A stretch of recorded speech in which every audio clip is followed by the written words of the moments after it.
നമ്മളൊരു പുതിയ സീരീസ് തുടങ്ങാൻ പോവാണ്. ഈ കുറെ കാലമായിട്ട് പുതിയ സാധനം എനിക്ക് ഓർമ്മ ഉണ്ടാറിയില്ല. ഒരു രണ്ടാമത്തെ ഖുർആൻ എപ്പിസോഡ് ചെയ്ത സമയത്ത് നമ്മൾ അന്ന് ഞാൻ ഈ കഥ പറഞ്ഞിരുന്നു. ആദ്യമായിട്ട് തദബ്ബുർ കോളേജിൽ നിന്ന് ചെയ്ത സമയത്ത് ഉണ്ടായിരുന്ന ഒരു അനുഭവം. അത് അന്നിങ്ങനെ ഞാൻ ആ എപ്പിസോഡ് ഇങ്ങനെ കേൾക്കുമ്പോൾ എനിക്ക് പിന്നെ പെട്ടെന്ന് അത് നമുക്ക് ഇനി ചെയ്യണട്ടാ എന്ന് പറഞ്ഞിട്ട് നമ്മളിങ്ങനെ വളരെ വേഗമായിട്ട് പറഞ്ഞായിരുന്നു. പക്ഷെ അതിനുശേഷം എപ്പോഴാണ് ഇങ്ങനെ ഒരു അവസരം കിട്ടി, നമ്മൾ കുറെ വട്ടത് ട്രൈ ചെയ്ത് നോക്കിയില്ലേ, ഇത് ഇനി ട്രൈ ആവുന്നില്ല. അപ്പോൾ ഇന്ന് നമ്മൾ ഫസ്റ്റ്, അതായത് ഈ നമ്മൾ വേറെ ആയത്തൊക്കെ എടുത്തിരുന്നത് വരെ, പക്ഷെ ഇപ്പൊ നമ്മൾ എടുത്ത ആയത്ത് അന്ന് നമ്മള് കോളേജിൽ ആദ്യമായിട്ട് തദബ്ബുർ ചെയ്ത, ആദ്യമായിട്ട് എന്ന് പറയാറ്റോ, ആദ്യം ചെയ്തിട്ടുണ്ട് പ്രാവശ്യം, അന്ന് ചെയ്ത അതേ ആയത്താണ് എടുക്കുന്നത്. ആറാഫിലെ 175 76 ആയത്ത്. നമുക്ക് തുടങ്ങിയാലോ? ഓദിക്കും. أعوذ بالله من الشيطان الرجيم. واتل عليهم نبأ الذي آتيناه آياتنا فانسلخ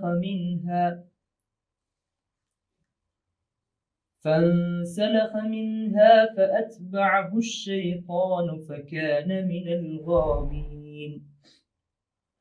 ولو شئنا لرفعناه بها ولكنه أخلد إلى الأرض واتبع هواه فمثله كمثل الكلب إن تحمل عليه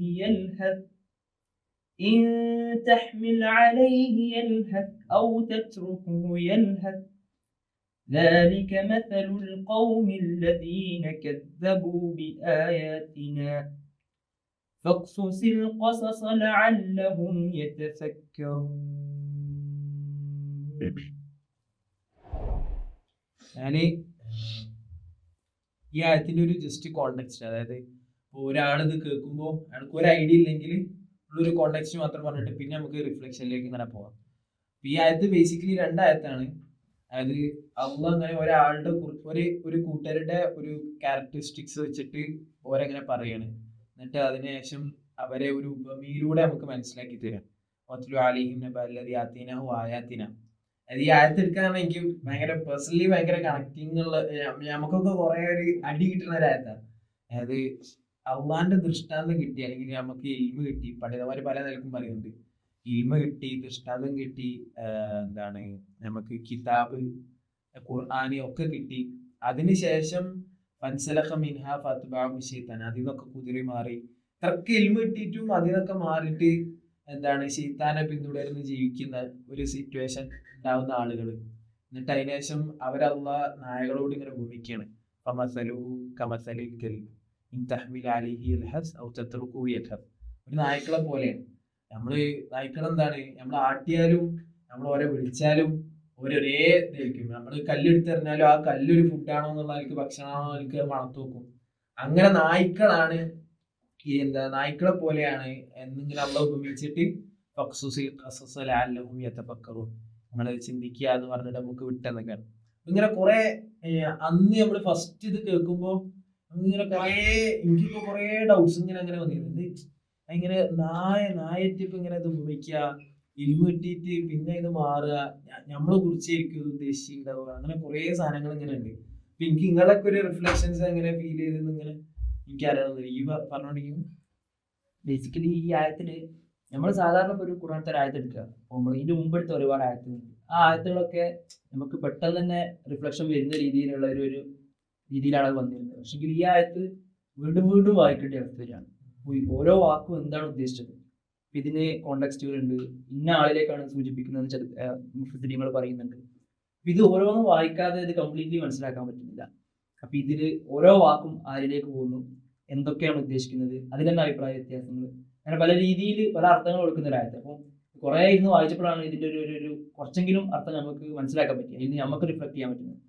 അതില് പറഞ്ഞ പോലെ നമുക്ക് പേഴ്സണലി ഭയങ്കരമായിട്ട് റിഫ്ലക്ഷൻ ഉള്ള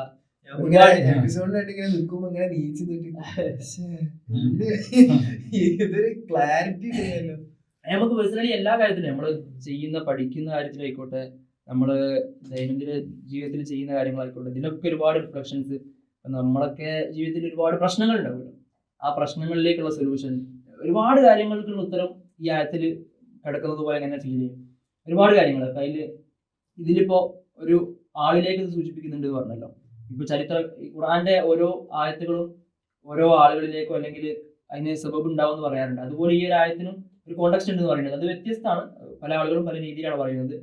എന്നിരിക്കെ തന്നെ ആ ഒരു സംഗതി വിശുദ്ധ ഖുർആൻ ഒരു സംഗതി പറയുന്നുണ്ടെങ്കിൽ, ഇപ്പോൾ നമ്മൾ ആലോചിച്ച് നോക്കുക, ഖുർആനിൽ ഒരുപാട് കഥകളുണ്ട്, ഒരുപാട് ഉപമകളുണ്ട്, ഒരുപാട് കഥകളുണ്ട്.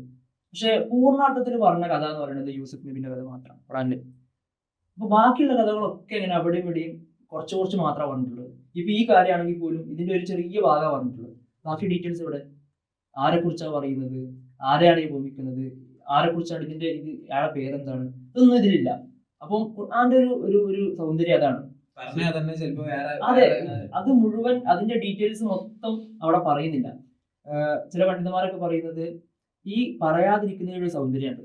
പഠിച്ചവൻ ആഗ്രഹിക്കുന്നത് എന്താണ്, ഈ കഥ നമ്മൾ കേട്ടിട്ട് അങ്ങോട്ട് പോകാനല്ല, അല്ലെങ്കിൽ ഈ കഥ മുമ്പ് നടന്നൊരു സംഗതിയാണ് ഇനി സംഭവിക്കൂല എന്നുള്ളൊരു ചരിത്രമായിട്ട് കേൾക്കാൻ വേണ്ടി ആഗ്രഹിക്കുന്നില്ല. നേരിട്ട് മറിച്ച് നമ്മുടെ ജീവിതത്തിൽ എന്നും സംഭവിക്കാൻ പോകുന്ന കാര്യം, എന്നും വെളിപ്പെടാൻ പോകുന്ന കാര്യമായിട്ട് ഇത് തോന്നണം എന്നുള്ള രീതിയിലാണ് കഥകൾ അങ്ങനെ പറഞ്ഞു വെച്ചത്. അല്ലെങ്കിൽ ഇപ്പൊ ഈ ആയത്തിൽ പറഞ്ഞതുപോലെ അയാളുടെ ഡീറ്റെയിൽസ് വെളിവാക്കാമായിരുന്നു, അയാളുടെ പേര് കൃത്യമായിട്ട് പറയാമായിരുന്നു. പക്ഷെ ഖുർആൻ അങ്ങനെ തന്നെ നിലനിർത്തിക്കൊണ്ട് ഈ ഒരു കഥ മുന്നോട്ട് കൊണ്ടുപോയി എന്നുള്ളതാണ്. അപ്പൊ അവിടെ ഒരു ഭയങ്കര രസകരമായിട്ടുള്ള ഒരു സംഗതി ഇങ്ങനെ ഫീൽ ചെയ്തത്.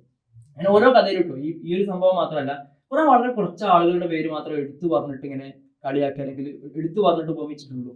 ഒരുപാട് ആൾക്കാരെ അള്ളാഹു സുബ്ഹാനഹു വ തആല വെറുതെ വിട്ടിട്ടുണ്ട് ആ സെൻസിൽ നോക്കുകയാണെങ്കിൽ. അപ്പൊ അത് അള്ളാഹുവിന്റെ ഒരു കാരുണ്യമായിട്ട് നമുക്ക് മനസ്സിലാക്കാൻ പറ്റും ഈ കഥ പ്രത്യേകിച്ച്. പിന്നെ ഇങ്ങനെ ആ ഉപമക്ക് ശേഷം അങ്ങനെ പറയണ്ടല്ലോ, എല്ലാവർക്കും ഉള്ള ഉപമയാണ്. അള്ളാന്റെ ആയത്ത് വന്നതിന് ശേഷം ആ ഇൽമ് കിട്ടിയതിന്റെ ശേഷം അതിനെ കളവാക്കിയവർക്കുള്ള ദൃഷ്ടാന്താണ്.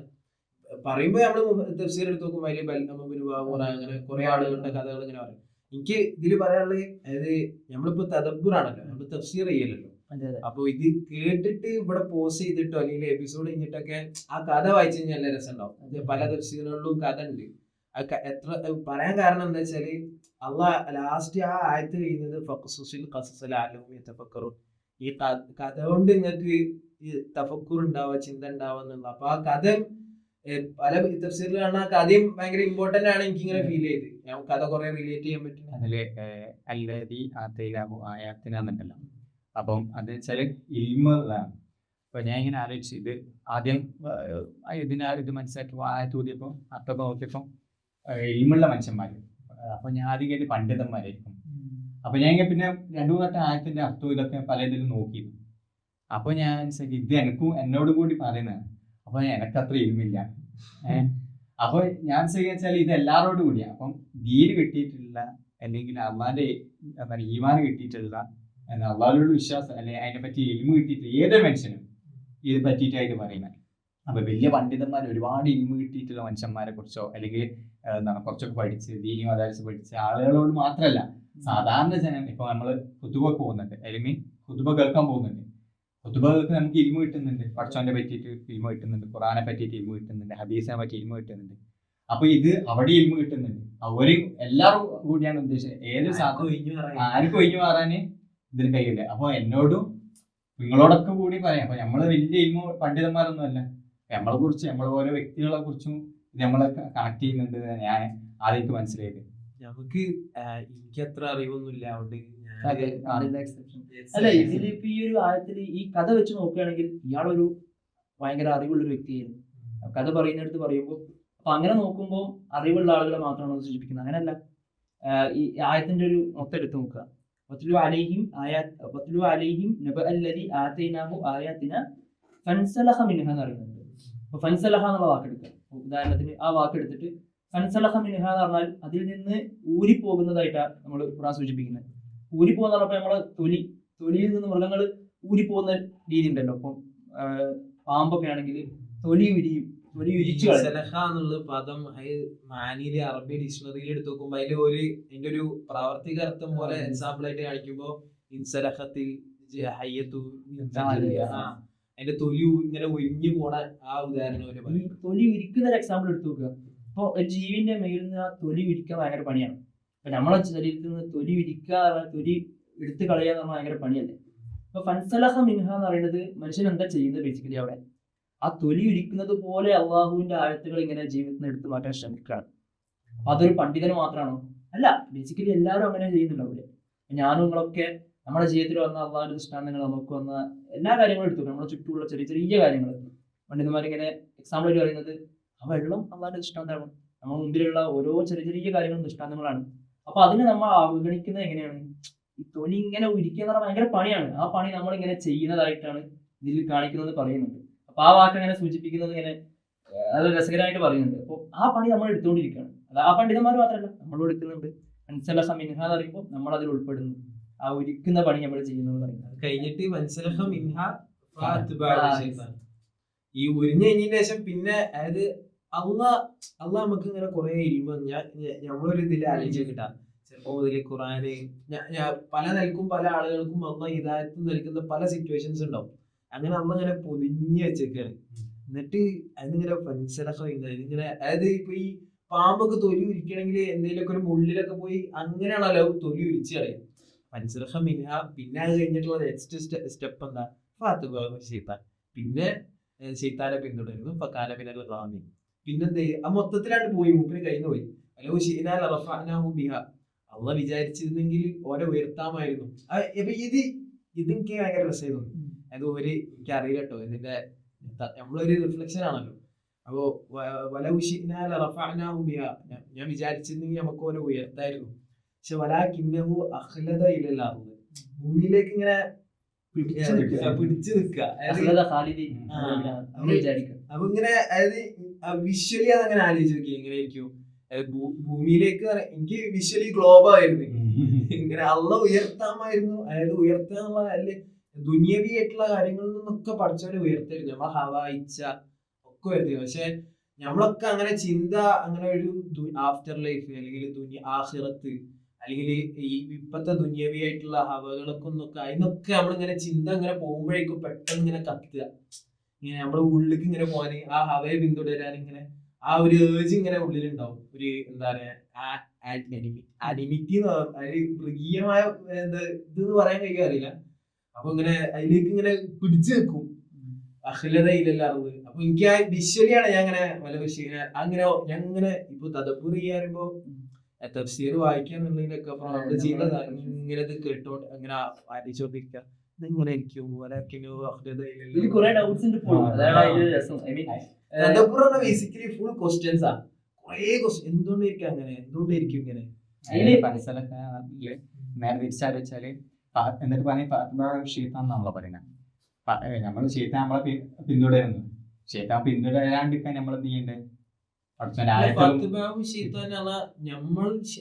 ഷെയ്ത്താൻ പിന്തുടരുമോ എന്നാണോ നമ്മളെ ഷെയ്ത്താനെ പിന്തുടരുമോ എന്നാണോ? നമ്മളെ ഷെയ്ത്താൻ പിന്തുടരുന്നല്ലേ ഞാൻ അങ്ങനെയാണ് ഇതാക്കിയിട്ടുള്ളത്. അപ്പം നമ്മളെ ഷെയ്ത്താൻ പിന്തുടരാണ്ടിരിക്കാൻ നമ്മൾ എന്ത് ചെയ്യണ്ടേ? അള്ളാന്റെ ആയത്ത് മുറുകെ പിടിക്കുക. നേരത്തെ ഫൻസലൊക്കെ എന്താണ് നമ്മളെ തൊലി നമ്മൾ പ്രൊട്ടക്ഷനാണ്. നമ്മുടെ പ്രൊട്ടക്ഷൻ എന്താണ്? ഈ ആയത്തുകളാണ്. നമ്മള് ആവാണ്ടിരിക്കാൻ എന്ത് ചെയ്യണ്ടേ? നമ്മൾ അള്ളാന്റെ ആയത്തുകള് മുറുകെ പിടിക്കണം. അതുപോലെ അഖ്ലദ ഇലല്ലാർന്നു നമ്മൾ. അപ്പം അഖ്ലദ ഇലല്ലാർന്നു പറഞ്ഞാൽ നമ്മള് ഭൂമിയിലേക്ക് ഇങ്ങനെ പെർമനന്റ് ആവാൻ ശ്രമിക്കുകയാണ്. നമ്മളെ പഠിച്ചോ എന്താണ് അല്ലെങ്കിൽ നമ്മള് പെർമനന്റ് അല്ല, അല്ലെങ്കിൽ ഹുലൂദുകളല്ല ഇവിടെ. എന്തെങ്കിലും എന്താ പറയാ, സ്ഥിരവാസികളല്ല. പക്ഷെ നമ്മൾ സ്ഥിരമാവാൻ ശ്രമിച്ചുകൊണ്ടിരിക്കുക. നമ്മൾ അതിനുവേണ്ടി പണിയെടുത്തോണ്ടിരിക്കുകയാണ്. അല്ലാണ്ട് നമ്മൾ ആദ്യം ഇതിന് സ്ഥിരവാസികളല്ല. അപ്പൊ അതാണ് ഈ അഖ്ലദയിലല്ല അർത്ഥം. നമ്മൾ അതിനു വേണ്ടി പണിയെടുത്തു, നമ്മളെ ഇച്ഛകൾ വെച്ചിട്ട് അല്ലെങ്കിൽ നമ്മളെ ഇച്ഛകൾ ഇതായിട്ട് നമ്മൾ അതിനു വേണ്ടി പണിയെടുത്തോണ്ടിരിക്കുകയാണ്. ഇതിലൊരു നമ്മളൊരു സെൽഫ് റിഫ്ലക്ഷൻ പറഞ്ഞല്ലോ. ഇതിനൊരു ബ്രോഡറായിട്ട് ആലോചിച്ചാൽ ഇതിനൊക്കെ നെഗ്ലക്ട് ചെയ്യുന്ന ആൾക്കാർ ഇനിയുണ്ട്. അപ്പോൾ വിശ്വാസികളല്ലാത്ത ആളുകളുണ്ട്, പിന്നെ മൊത്തത്തിൽ നെഗ്ലക്ട് ചെയ്യുന്നവരുണ്ട്, അല്ലെങ്കിൽ ആയാത്തുകള് ദൃഷ്ടാന്തങ്ങളൊക്കെ നെഗ്ലക്ട് ചെയ്യുന്ന ആളുകളുണ്ട്. ശരിക്കും പറഞ്ഞാൽ ഒരു മനുഷ്യന് ഒരിക്കലും ദൈവത്തിലേക്ക് എത്താതിരിക്കാൻ കഴിയില്ല. എന്തവനെത്തിച്ചിട്ടില്ലെങ്കിലും അവൻ ഒരറിവും കിട്ടിയിട്ടില്ല. അവനൊരു ദ്വീപിലാണ് ജീവിക്കുന്നത്. ഏതർത്ഥത്തിൽ ഐസൊലേറ്റഡ് ആണെങ്കിലും അവന്റെ ബുദ്ധി പഠിച്ചവനിലേക്ക് എത്തിക്കുന്ന പറയുക. ബുദ്ധിയെങ്കിലും പഠിച്ചവനിലേക്ക് എത്തിച്ചുകൊണ്ടേയിരിക്കും. അപ്പൊ പൊതുവെ അറബികൾ പറയും കാൽപ്പാടുകൾ വഴിയുണ്ട് എന്നുള്ളതിന് തെളിവാണ്. കാൽപ്പാടുകൾ കാണുമ്പോൾ അവിടെ വഴിയുണ്ട് എന്നുള്ളതിന് തെളിവാണ്. വെള്ളം കാണുമ്പോൾ കുളമുണ്ട് എന്നുള്ളതിന് തെളിവാണ്. ബേസിക്കലി അങ്ങനെ നോക്കിയിട്ട് ഈ ഭൂമിയിലുള്ള ദൃഷ്ടാന്തങ്ങൾ വേറൊരു ഉദാഹരണം പറയാറുണ്ട്. ഇങ്ങനെ ഒട്ടകത്തിന്റെ കാഷ്ടം കാണുമ്പോൾ ഒട്ടകം ഉണ്ട് എന്നുള്ളതിന് തെളിവാണ്. എന്നിട്ട് ഈ ഭൂമിയിൽ ഈ ദൃഷ്ടാന്തങ്ങളും ആകാശങ്ങളും ഭൂമി അതിന് മുമ്പത്തെ ആഴ്ചകളിൽ ഇങ്ങനെ പറയുന്നുണ്ട്, ഈ ആകാശവും ഭൂമിയും ഒക്കെ കണ്ടിട്ട് ചില ആളുകൾ ഇതിനെ നെഗ്ലക്ട് ചെയ്യാണ്, ഈ ഭൂമിയിലേക്ക് പിന്നെയും പിടിച്ചേക്കാൻ ശ്രമിക്കുകയാണ്, ദൈവം ഉണ്ട് എന്നുള്ളത് നെഗ്ലക്ട് ചെയ്യാണ്, പല കാര്യങ്ങളും പഠിച്ചും പറഞ്ഞിട്ടുള്ള ഒരുപാട് കാര്യങ്ങൾ നെഗ്ലക്ട് ചെയ്യണം, എന്നിട്ട് പിടിച്ചേക്കാൻ ശ്രമിക്കുകയാണ്. അപ്പൊ അതെന്താണ്, ആ പ്രോസസ്സ് എന്താണെന്ന് പറയുന്നത്, ആ തൊലി ഇരിക്കുന്നതിന് സമാണെന്ന് പറയുന്നത്. അപ്പൊ ബേസിക്കലി അത് എല്ലാവർക്കും റിഫ്ലക്ട് ചെയ്യാൻ പറ്റുന്ന ഒരു സംഗതിയാണ്, ഏതൊരു മനുഷ്യനും സിമ്പിളായിട്ട് റിഫ്ലക്ട് ചെയ്യാൻ പറ്റുന്ന. ഈ ആയത്തുകളെ കുറിച്ച് തന്നെ പറയുമ്പോൾ പഠിച്ച 2 ദിവസം മുമ്പ് മരിച്ച് മുഹമ്മദ് അൽ മക്രമി എന്ന് പറഞ്ഞൊരു പണ്ഡിതനുണ്ട്. മൂപ്പരുടെ ഒരു മെയിൻ പരിപാടി എന്ന് പറഞ്ഞാൽ തദബ്ബുറായിരുന്നു. തദബ്ബുർ ചെയ്തുകൊണ്ടാണ് മൂപ്പര് അവസാന കാലഘട്ടം മൊത്തം ചെലവഴിച്ചിരുന്നത്. നല്ല ഇൻട്രസ്റ്റിംഗ് സ്റ്റോറി, ഞങ്ങൾ എല്ലാവരും കേൾക്കണം എന്ന് പറയുന്ന ഒരു സംഗതി. എന്നുവെച്ചാൽ മൂപ്പര് എഞ്ചിനീയർ ആയിരുന്നു. എഞ്ചിനീയറിംഗ് അവസാനിച്ച് കഴിഞ്ഞ് യമനത്തെ ഒരു സ്ഥിതി വിശേഷം എന്താന്ന് പറഞ്ഞാൽ, റിട്ടയർമെന്റ് എന്ന് പറഞ്ഞാൽ അവർക്ക് എഞ്ചിനീയറിംഗ് കഴിഞ്ഞാൽ അവർക്ക് പ്രൊമോഷൻ അല്ല, അഡ്മിനിസ്ട്രേഷനിലേക്കാണ് ജോലി കിട്ടുക. അഡ്മിനിസ്ട്രേഷൻ കോഴ്സ് എന്ന് പറഞ്ഞാൽ സ്വാഭാവികമായിട്ട് ഭയങ്കര ഒരു പണി ഉണ്ടാവില്ല, ഒപ്പിടുക അങ്ങനത്തെ പണിയൊക്കെ ഉണ്ടാവുക. മൂപ്പര് അന്ന് മുതൽ ആലോചിക്കാൻ തുടങ്ങി, ഇപ്പൊ ലൈഫിൽ എന്തോ ഒരു മിസ്സിങ്. മൂപ്പര് എന്നും രാത്രി പോയിട്ട് ആകാശത്തേക്ക് നോക്കി 2-3 മണിക്കൂർ ടെറസിൽ ഇരുന്നിട്ട് ആ വോയിഡ് കംപ്ലീറ്റ് ചെയ്യാൻ വേണ്ടി ഇങ്ങനെ നോക്കിയിരിക്കും, ആകാശത്തേക്ക് നോക്കിയിരിക്കും. ആ കുടുംബക്കാരൊക്കെ ഇങ്ങനെ അറിയിക്കാൻ തുടങ്ങി എന്തോ പ്രശ്നമുണ്ട്. പക്ഷെ ഇദ്ദേഹത്തിന് ആ ഫീൽ ഉണ്ട്, ഉള്ളിൽ എന്തോ ഒന്ന് മിസ്സിങ് ഉണ്ട്. അങ്ങനെ അദ്ദേഹം ഖുറാനിലേക്ക് വന്നു. അങ്ങനെ ഖുറാൻ ഇങ്ങനെ പഠിച്ച് ആ ഒരു അടുപ്പത്തിൽ നിന്ന് അദ്ദേഹം ഒരുപാട് കാര്യങ്ങൾ മനസ്സിലാക്കാൻ തുടങ്ങി. പിന്നീട് അദ്ദേഹം തദബ്ബൂറിൽ ഒരു പണ്ഡിതനായിട്ട് അറിയപ്പെടാൻ തുടങ്ങി. അപ്പൊ അദ്ദേഹത്തിന്റെ ഒരു റിഫ്ലക്ഷൻ ആണ്, പെട്ടെന്നുള്ള ഒരു സംഭവമാണ്. അദ്ദേഹം ശ്രമിക്കാൻ തുടങ്ങിയപ്പോഴാണ് അത് മാറാൻ തുടങ്ങിയത്. ഓരോരുത്തരും അത് ഈ ആയത്തുകളെ ദൃഷ്ടാന്തങ്ങളെ ഇങ്ങനെ അവഗണിച്ചുകൊണ്ടിരിക്കുകയാണ്. ഒരു സിമ്പിളി ഒന്ന് റിഫ്ലക്ട് ചെയ്യാൻ തുടങ്ങി, അടുക്കാൻ തുടങ്ങിയപ്പോൾ തന്നെ ഇതിനെ കിട്ടാൻ തുടങ്ങി. നമ്മുടെ ജീവിതത്തിൽ ചെയ്യേണ്ട ഒരു പ്രാക്ടീസ് ചെയ്യേണ്ട ഒരു കാര്യം കൂടിയാണ് അത്. നിരന്തരം ഇങ്ങനെ ആ ആയത്തുകളിലേക്ക്, വിശിഷ്യ ഏറ്റവും വലിയ ആയത്ത് എന്താണ്, ഖുർആൻ നമ്മളെ മുമ്പിലുണ്ട്, അതിലേക്കുള്ള ഒരു ശ്രദ്ധ പലപ്പോഴും കൊടുക്കണം. പേഴ്സണലി നമ്മളൊക്കെ എന്ന് പറഞ്ഞാൽ എനിക്ക് ഓരോരുത്തരും കിട്ടും ഏറ്റവും കൂടുതൽ ഖുർആനോട് അടുക്കാനുള്ള ഒരു ചാൻസ് ഉള്ള ഒരു ലൈഫും കൂടിയാണ്. ഐ മീൻ നമുക്കൊക്കെ എല്ലാ തരത്തിലും. എന്നിട്ട് നമ്മളൊരു ഒരുപാട് കാര്യങ്ങളിൽ വീഴ്ച വരുന്നുണ്ട്, ഒരുപാട് കാര്യങ്ങൾ സംഭവിച്ചു പോകുന്നു, ഒരുപാട് കാര്യങ്ങളിൽ ഇങ്ങനെ മിസ്സിങ് ഫീൽ ചെയ്യുന്നുണ്ട്. അപ്പോഴൊക്കെ ഈ ആയത്ത് പഠിച്ചപ്പോൾ എനിക്ക് അതാണ് ഫീൽ ചെയ്തത്, നമുക്ക് ഒരുപാട് സാധനങ്ങളുള്ള സൊല്യൂഷൻ ഒറ്റ ആയതിലുണ്ട്. ഒരുപാട് കാര്യങ്ങൾ നമ്മൾ തേടിക്കൊണ്ടിരിക്കുന്ന ഒരു സൊല്യൂഷൻ അത് ഈ ആയത്തിലുണ്ട് ഇങ്ങനെ ഫീൽ ചെയ്തത്. എനിക്ക് ഇതില് പിന്നെ ഭയങ്കര കുറെ ആലോചിച്ച് ഞാൻ ഇരുന്നത് എന്തുകൊണ്ടായിരിക്കും അള്ളാഹ് പട്ടിനെ കൊണ്ട് ഉപമിച്ചത് എന്നുള്ളതാണ്. ഞാൻ ഇങ്ങനെ ഇത് നോക്കുമ്പോ അംസാലു ഫിൽ ഖുർആൻ കരീമിലാണ് തോന്നുന്നത്. എന്താണ് ഇബ്നു ഖയ്യിമിന്റെ ഇങ്ങനെ ഒരു പാരഗ്രാഫ് ഇങ്ങനെ അവിടെ ഒരു ഇതിൽ കണ്ട്, ഇങ്ങനെ പട്ടിനെ ഭയങ്കര പട്ടി വേസ്റ്റ് അനിമലാണ്, അങ്ങനെയാണ് ഇങ്ങനെയാണ്, അത് എപ്പോഴും ദുനിയാവാണ്, അതായത് ദുനിയാവിന്റെ ജീവിയാണ്, അതായത് പള്ള നിറക്കുക, അങ്ങനെ അതുകൊണ്ടാണ് അള്ളാഹ് ഇങ്ങനെ ഉപമിച്ചത് എന്നൊക്കെ പറഞ്ഞിട്ട് കുറെ ഇങ്ങനെ പട്ടിനെ വെച്ച് പറയുന്നത്. പക്ഷെ നമ്മളൊരു റിയാലിറ്റിയിൽ വെച്ച് നോക്കുമ്പോ പട്ടി ഭയങ്കര ഡൊമസ്റ്റിക്കേറ്റഡ് അനിമലല്ലേ, ഭയങ്കര യജമാനോട് അത്രയും സെൽഫ്ലെസ് ആയിട്ട് കൂടുതലുള്ള ഒരു ജീവി. അപ്പൊ ഇത് എനിക്കിങ്ങനെ ഭയങ്കര ഇതായി. അപ്പൊ എന്തുകൊണ്ടായിരിക്കും പട്ടിനെ പഠിച്ചൊരു ഉപയോഗിച്ച്? നിങ്ങൾക്ക് എന്തെങ്കിലും ഐഡിയാസ് ഉണ്ടായിരുന്നു? അതില് ഒരു സംഗതി ഇങ്ങനെ അത് എത്രത്തോളം ആപ്റ്റാന്ന് അറിയില്ല. ഐ മീൻ ചില ആൾക്കാരൊക്കെ പറയുന്ന ഒരു സംഗതി മാത്രം, സയന്റിഫിക്കലി പറയുമ്പോൾ ഉള്ള ഒരു സാധനം മാത്രമാണ്.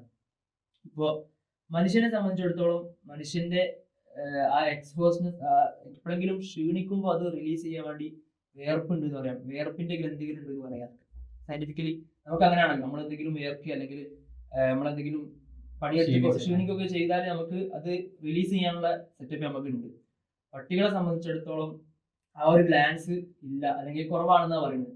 അതുകൊണ്ട് തന്നെ ഒരു നിരന്തരം ഇങ്ങനെ കിതച്ചോണ്ടിരിക്കും, അല്ലെങ്കിൽ ഇങ്ങനെ ആ സാധനം ഇങ്ങനെ വെളിവാക്കിക്കൊണ്ടിരിക്കും എന്ന് പറയുന്നുണ്ട്. അപ്പൊ ഖുർആൻ എന്തോ അങ്ങനെ പട്ടിനെ ഉപയോഗിക്കാനുള്ള കാരണം എന്താണെന്ന് വെച്ചാൽ ആ ഒരു നമുക്ക് ഏർപ്പെടുത്തിയിട്ടുള്ള പ്രൊട്ടക്ഷനിൽ നിന്ന് മനുഷ്യൻ രക്ഷപ്പെടാനുള്ള ഒരു ശ്രമമാണ്.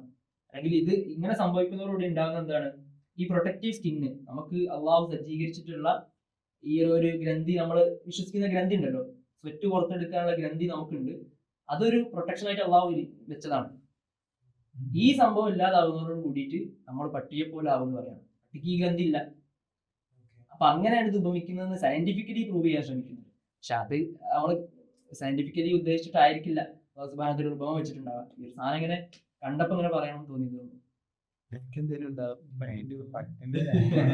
അല്ല, പൊതുവെ അങ്ങനെ എപ്പോഴാണെങ്കിലും ആരാണെങ്കിലും പറയാം, ഫസ്റ്റ് പറയുന്നത് വെച്ചാൽ ഈ പറഞ്ഞ ഉദാഹരണം തന്നെയാണ്. പട്ടിക്ക് എന്ത് കിട്ടിയാലും, അപ്പോ നമ്മൾ നേരത്തെ പറഞ്ഞ പോലെ ഒരു കല്ലെറിഞ്ഞാൽ അത് ഭക്ഷണം നോക്കും, അല്ലെങ്കിൽ എന്തിനേയും ഇങ്ങനെ അങ്ങനെ തന്നെ ഒറ്റ വീക്ഷണത്തിലൂടെ മാത്രം കാണുന്ന ഒരു ജീവിയായിട്ട് എന്താണ് ഒരെങ്ങനെ എനിക്കിങ്ങനെ ഫീൽ ചെയ്ത് വിഷ്വൽ ലെവലിൽ നമുക്ക് കുറച്ചുകൂടി അതിനോട് ഉപമ നമുക്ക് റിലേറ്റ് ചെയ്യാൻ വേണ്ടിയാണ് ഞാൻ അങ്ങനെ ആലോചിച്ചത്. അതായത് എപ്പോഴൊക്കെ ഖുറാനിൽ കുറച്ചുകൂടി നമ്മൾ പഠിക്കേണ്ടതാണ്. നമുക്ക് കുറച്ചുകൂടി ഇനി കമന്റിലൊക്കെ ആളുകൾക്ക് ഐഡിയ ഉണ്ടാവും. ഇത് കുറെ ക്വസ്റ്റ്യൻസ് ആണല്ലോ, ക്വസ്റ്റ്യൻസ് നമ്മളിങ്ങനെ ഫില്ല് ചെയ്യാൻ ശ്രമിക്കുക.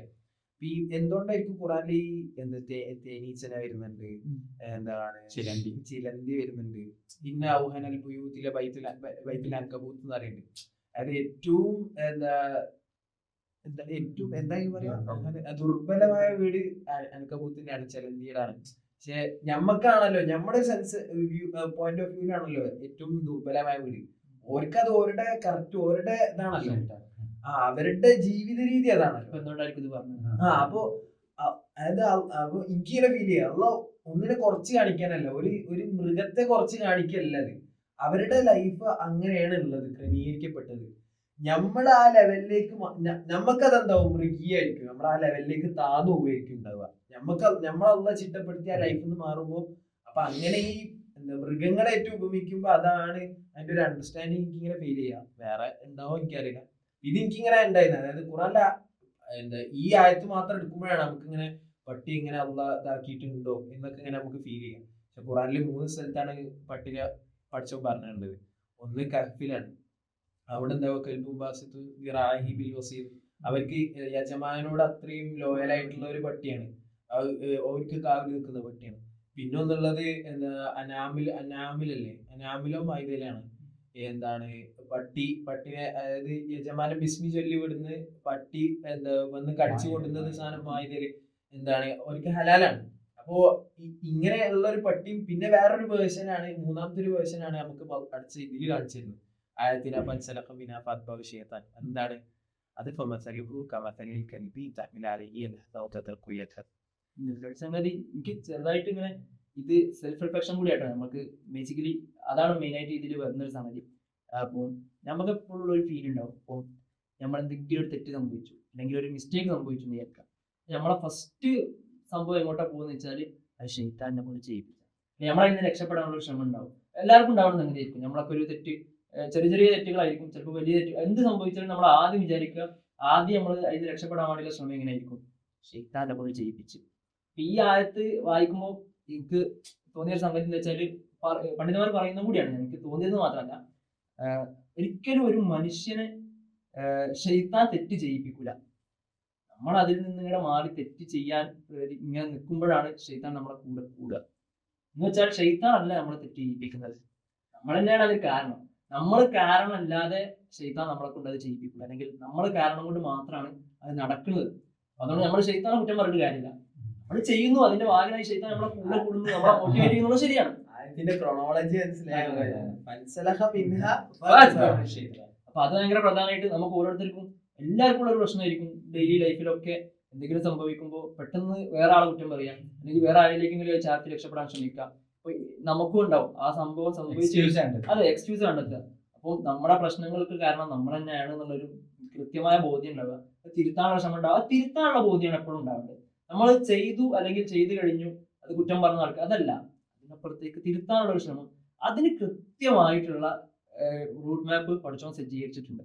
എന്ത് സംഭവിച്ചു എന്നുള്ളതല്ല, അതിന് ശേഷം എന്തൊക്കെ ചെയ്യാൻ പറ്റുമെന്നുള്ളത്. അടുത്തൊരായത്തിൽ അല്ലാഹു സുബ്ഹാനഹു വ തആല പറയുന്ന ഒരു സംഗതി എന്താ, വലൗ ശിഅ്നാ ലറഫഅനാഹു ബിഹാ വലാകിന്നഹു അഖ്ലദ ഇലൽ അർദ്. പഠിച്ചോൻ എന്ത് ചെയ്യാം, ഈ ആയത്തുകൾ ദൃഷ്ടാന്തങ്ങൾ കൊണ്ട് ഓനെ ഉയർത്തുകയും ചെയ്യാൻ. ഏതൊരു കാര്യം എങ്ങനെയാണല്ലോ, നമ്മളെ ഖുർആൻ കൊണ്ട് നമുക്ക് എന്ത് ചെയ്യാം, ഉയരുകയും ചെയ്യാൻ, താഴുകയും ചെയ്യും. ലോകത്തുള്ള എല്ലാ കാര്യങ്ങൾ കൊണ്ടും നമുക്ക് മുമ്പോട്ടും പോകാം പിന്നോട്ടും പോകാം. അതുപോലെ നമ്മൾ ഒരു തിന്മ ചെയ്തു എന്ന് വിചാരിച്ചിട്ട് നമുക്ക് അപ്പാടെ നമ്മൾ താഴ്ന്നു പോവല്ല, നമുക്ക് തിരിച്ചു വരാനുള്ള അവസരമുണ്ട്. അല്ലാഹു സുബ്ഹാനഹു വ തആല അങ്ങനെ സജ്ജീകരിച്ചിട്ടുണ്ട് ഇവിടെ. അതുകൊണ്ട് ഏതൊരാൾക്കും പ്രതീക്ഷ നൽകുന്ന ആയത്തും കൂടിയാണത്. തെറ്റ് ചെയ്തു എന്ന് വിചാരിച്ചിട്ട് ശൈത്താന്റെ പഴിചാരി പിന്നെയും ചെയ്യുന്നതിന് പകരം അത് നമ്മളെ മിസ്റ്റേക്കാണ്, നമ്മളെ ഭാഗത്ത് നിന്ന് അങ്ങനെ വരാൻ പാടില്ല എന്നുള്ളത് മനസ്സിലാക്കി തിരുത്താനുള്ള ശ്രമം ഉണ്ടാവുക.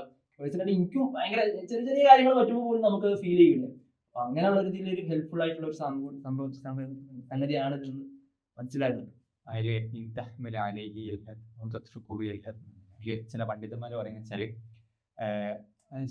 എൽഹത്ത് കൊണ്ട് ഉദ്ദേശിക്കുന്ന വെച്ചാല് ചില ആളുകൾ എന്താണ് ഈ പട്ടിന്റെ തന്നെ എൽഹത്ത് എക്സോസ്റ്റഡ് ആവുക, തളർന്നു പോവുക, അങ്ങനെ ഒരു കതപ്പ് വരിക, അതുകൊണ്ടാണ് കിതപ്പ് വരുന്നതെന്ന് പറയുന്നത്. അപ്പം പണ്ഡിതന്മാർ ഉപയോഗിക്കുന്ന വെച്ചാല് ചില ആളുകൾ ഉണ്ടാവും, അവർക്ക് അതൃപ്തി വരുമ്പോൾ, അല്ലെങ്കിൽ ആയത്തുകൾ കേൾക്കുമ്പോൾ, അല്ലെങ്കിൽ ഖുർആനുമായിട്ട് ബന്ധപ്പെട്ട് കേൾക്കുമ്പോൾ, അല്ലെങ്കിൽ എന്താണ് അള്ളാഹിനെ പറ്റി അല്ലെങ്കിൽ ദീനീപരമായിട്ട് കേൾക്കുമ്പോൾ പോയിരിക്കുന്ന അതൃപ്തി ഉണ്ടാവും.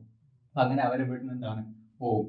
എന്നിട്ട് ഈ എന്താണ് അവർക്ക് വേണ്ട ഈ തിന്മയുടെ വലയത്തിലേക്ക് അവരെത്തും. പക്ഷെ അവർക്ക് അവിടെ അപ്പോഴും അവർക്ക് അവിടെ എന്താ അതൃപ്തിയാണ്.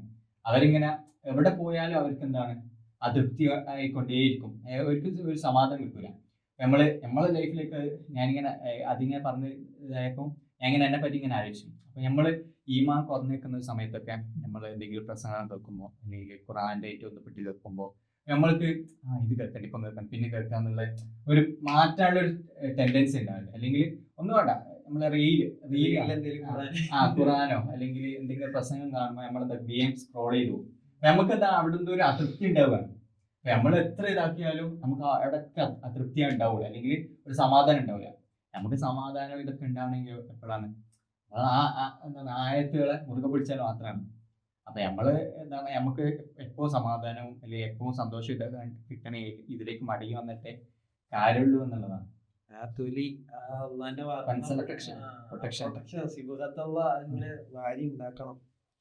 നമുക്ക് ഇനി ഇതേപോലെ ആയത്തുകൾ ഇന്ന് ചെയ്യാം. എനിക്ക് ഭയങ്കര രസമായിട്ട് ഫീൽ ചെയ്ത് കുറച്ചുകൂടി ഖുറാനോട് ഇങ്ങനെ ഡീപ്പർ ലെവലിൽ ഒരു കണക്ഷൻ ഒക്കെ കിട്ടാൻ ഇതിൽ എന്തെങ്കിലുമൊക്കെ ഉണ്ടെങ്കിൽ നമുക്ക് തിരുത്തി തരാം. അതായത് ഇത് ബേസിക്കലി നമ്മളൊരു ഒരു ഒരു നമ്മളെ മനസ്സിലാക്കിയാൽ നമ്മൾ അങ്ങനെ എന്താ വെച്ചാൽ ഇതൊരു ഒരു ഫാക്ട് നമ്മൾ പറയല്ല, അല്ലെങ്കിൽ ഒരു സാധനം നമ്മൾ സ്ഥാപിക്കാൻ ശ്രമിക്കല്ല. എനിക്ക് ഇതിന്റെ കമന്റ് സെക്ഷൻ നല്ല വൃത്തിക്ക് നമുക്ക് എങ്ങനെ അതായത് ആൾക്കാർ നമുക്ക് കുറെ ചോദ്യങ്ങളാണല്ലോ. എന്തുകൊണ്ട് നായ ഉപയോഗിച്ചു, എന്തുകൊണ്ട് ഇൻസലഹ എന്നുള്ള പദം ഉപയോഗിച്ചു, എന്തുകൊണ്ട് അഹ്ലത ഇല്ലല്ലായിരുന്നു, എന്തിനും മുന്നിലേക്ക് ഇങ്ങനെ ഇങ്ങനെ ക്ലഞ്ച് ചെയ്തു എന്നുള്ള വാക്ക് ഉപയോഗിച്ചു, എന്തുകൊണ്ട് അങ്ങനെ ഇങ്ങനെ ഇങ്ങനെ കുറെ ചോദ്യങ്ങളായിരിക്കും. ക്വസ്റ്റ്യൻസ് ആണ് ബേസിക്കലി തദബ്ബുർ. അപ്പൊ എന്താ ഇത് കേൾക്കുന്ന ആളുകൾക്ക് ഒരുപാട് ചോദ്യങ്ങൾ ഉണ്ടാവും, അവരുടെ റിഫ്ലക്ഷൻസ് ഉണ്ടാവും. അപ്പൊ ഇതൊക്കെ വായിക്കണം ആൾക്കാർ. ഇതൊക്കെ ഇങ്ങനെ പറഞ്ഞു കഴിഞ്ഞാൽ അതൊക്കെ കേൾക്കുക വായിക്കുക എന്നുള്ളൊരു ബോധ്യമുണ്ട്. അപ്പൊ ഇതിങ്ങനെ ഇങ്ങനെ തുടർന്ന് ഈ പ്രോസസ്സിലൂടെ നമുക്കും ഭയങ്കര മെച്ചമുണ്ടാവും. നമുക്ക് അവസാനിപ്പിക്കാം.